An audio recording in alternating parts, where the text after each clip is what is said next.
Now, with the pre-season tour almost over, I just get to wonder, does Unai Emery have an idea as to who his final squad is going to be going into the new Premiership season? I'm not absolutely sure, but there's some stars in the making. But let's get into this instalment of Cannon Fodder.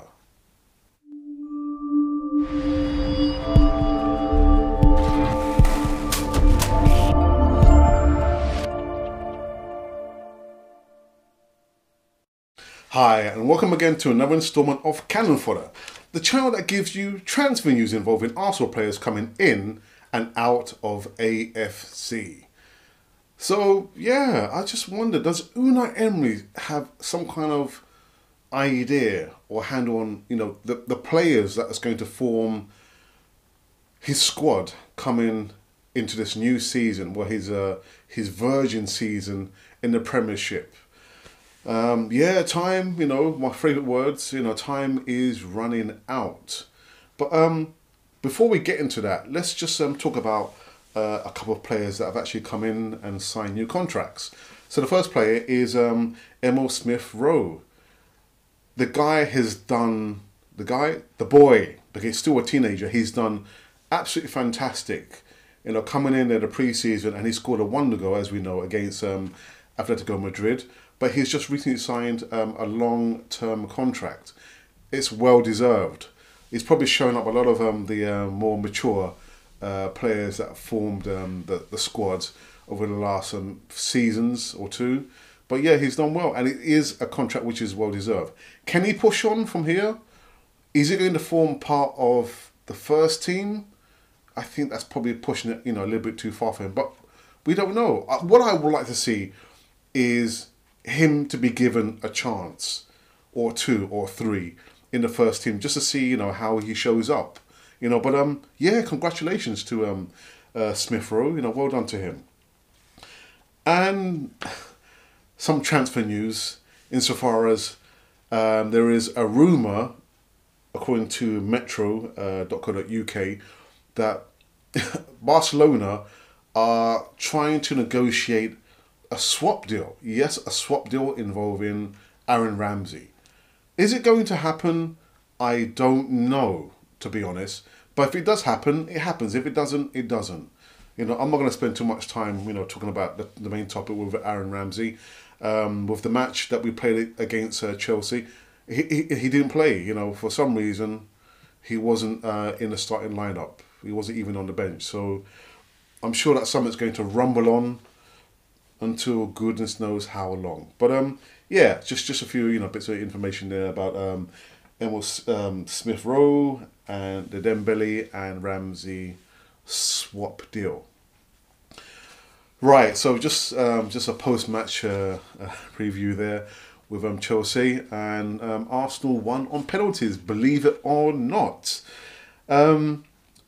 Defensively, we've still got a long way to go, and I know it's just a pre-season. If we're going to make any mistakes or any howlers, then I'd rather it happen in the pre-season rather in the Premiership. But yeah, Unai Emery, he still has some defensive worries. I don't know what is the back three or the back four is going to be. Socrates still looks a little bit unsure, and I'm not sure whether it's because with Mustafi, he still doesn't have any trust with, Mustafi's positional play, or they still don't have that understanding as yet. But one thing's for sure, the defence doesn't look solid enough. Bellerin. He got roasted by the Chelsea forward there, I would like to see Lichtsteiner start this season, because Bellerin, he was taken off with 20 minutes to go. And Callum Chambers, for me, he was one of the star players. 20 minutes to go, he showed Bellerin how to defend and how to cross the ball. Just get down the bar line and cross the ball, for frig's sake. Oh, dear. The high-pressing strategy that Emery is trying to instill into the players, it's still not getting through.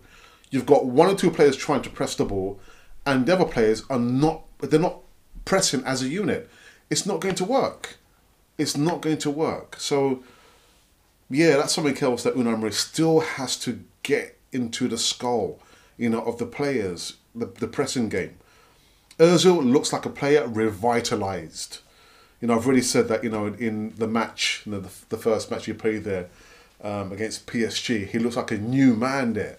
But but yeah, well done to Ozil. Again, I mentioned about Callum Chambers, that you're showing better in how to defend, how to beat a right back, and how to cross the ball. Guendouzi still impresses. There's just one slight concern I have. Literally, he's still getting caught on the ball in deep, in our area, because he plays quite deep. I mean, he could be like a sweeper. I'm not sure, what the position that he plays there, but I'm just concerned that he's still getting caught on the ball in sensitive areas, of our half. Lacazette comes to the rescue again in the dying seconds of the injury time, but yeah, Aubameyang had a couple of half chances, but apart from that, he was quite anonymous. I'm not sure if that was to do with the supply, the lack of supply to him, quality supply, because the first half it was too easy for Chelsea, too easy, But the second half, we kind of got ourselves together. We looked more together, I can't think of another word, but yeah, the second half we looked more threatening. We were pushing on the ball, and yeah, Laka got the goal. So yeah, we went to penalties, and CECH saved one. Is this a new CECH I'm seeing here? Is he being properly coached to actually read the way where the penalty taker is going to go? But anyway, he saved the penalty, and of all people to score the winning penalty was Iwobi. So congratulations to the boys there. So our next match is going to be on Saturday against Lazio. Not much more to be said about that, but yeah, we continue with the last match, the last match of the pre-season, and onwards and upwards. So just a sideliner here. I did mention earlier this year that I would be going to Costa Rica.